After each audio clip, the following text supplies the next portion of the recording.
Needless to say, let's jump into another story, because I want to take us to the Southern Baptist Church, because they've been under fire a lot lately for some indiscretions and for supposedly covering up sexual activity, sexual assault, and sexual abuse in some of their churches. And just recently, it was revealed that the SBC and some other institutions within the SBC filed an amicus brief to try to keep sex abuse victims from suing the institution. So here's an article from the Christian Post.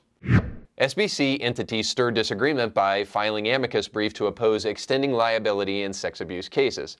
Survivors of sexual abuse and their advocates in the Southern Baptist Convention have accused the denomination of betraying victims after it was revealed that lawyers for the denomination, along with the SBC Executive Committee and Southern Baptist Theological Seminary and Lifeway Christian Resources, filed an amicus brief earlier this year opposing legislation that would allow child sex abuse survivors to sue non-perpetrator third parties retroactively. Okay, so essentially what that means is that if you had no connection necessarily to this sexual abuser and victim, you can still be sued. So let's just say there was a kid that was sexually abused at the church, and you didn't know about it, and so the family decides to sue the sexual abuser. You can also sue the institution. So that's essentially what's going on here. Now, the accusation comes more than a year after SBC leaders said they were grieved after an independent investigation from Guidepost Solutions found the denomination's leadership had mishandled sexual abuse allegations, mistreated victims and advocates, engaged in an abusive pattern of intimidation, and repeatedly resisted reforms aimed at making their churches safer, largely to avoid liability.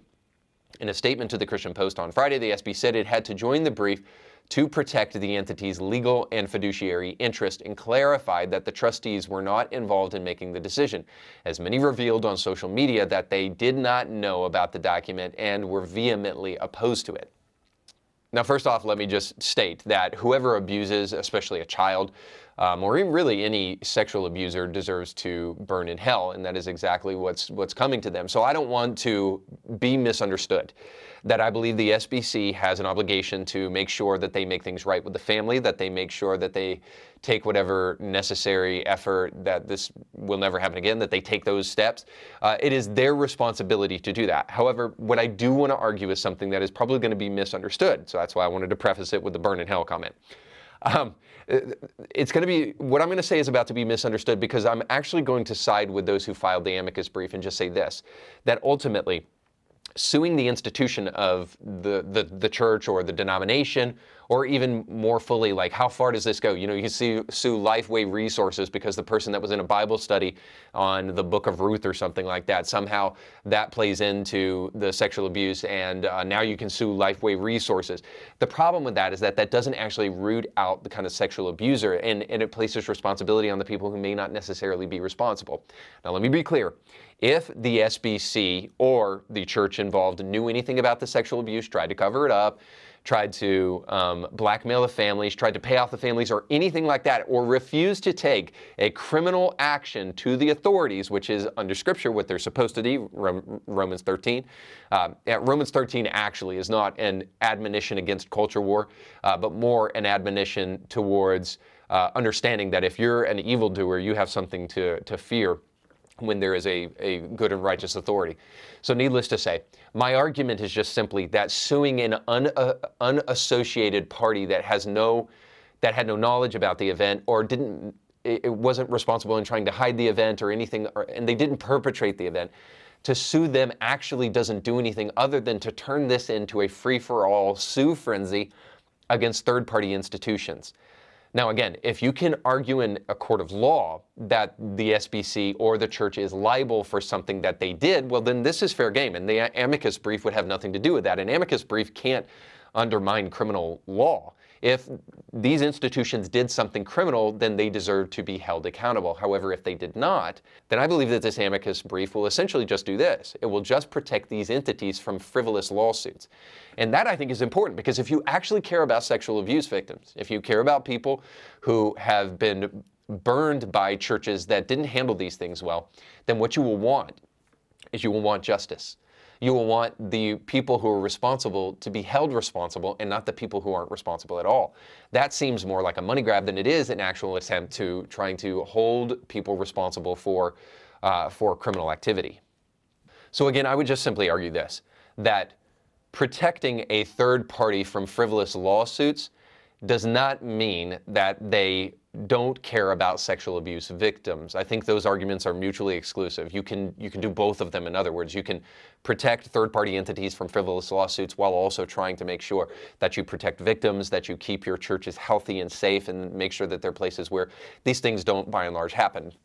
But if I'm to really talk about why I bring this story up, is that the vast majority of people do not care about facts and nuance when it comes to sexual abuse. And I understand it's an emotionally charged topic.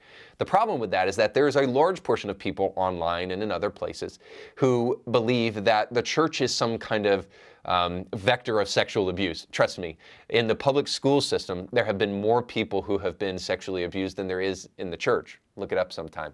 I know you love to hate on Christians, and I know you love to talk about the Catholic Church and altar boys and all that stuff, and it becomes a convenient and you think clever way to undermine the church.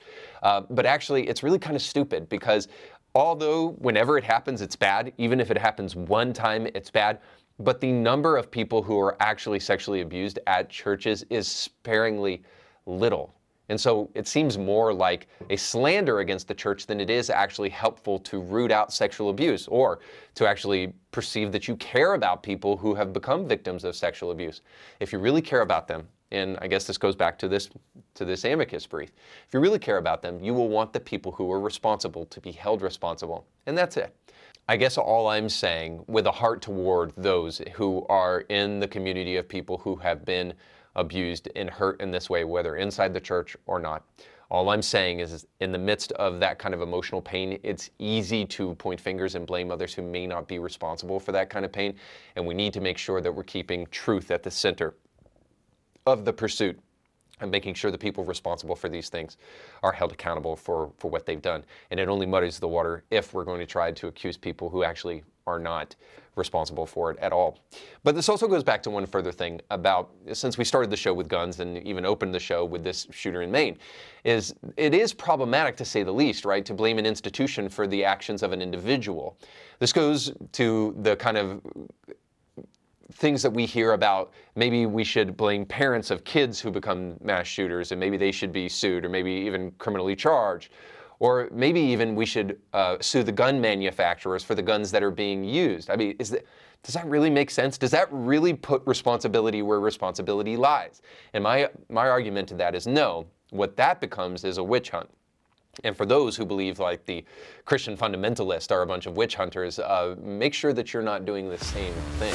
So you just got done watching a small excerpt of a much larger episode. You can find the link to that full episode down below in the description of this video. So you definitely want to check that out, because if you like that clip, you'll like the much larger episode. And while you're at it, don't forget to like, share, and subscribe, and click that little bell to be notified when great new episodes of Indie Thinker come your way.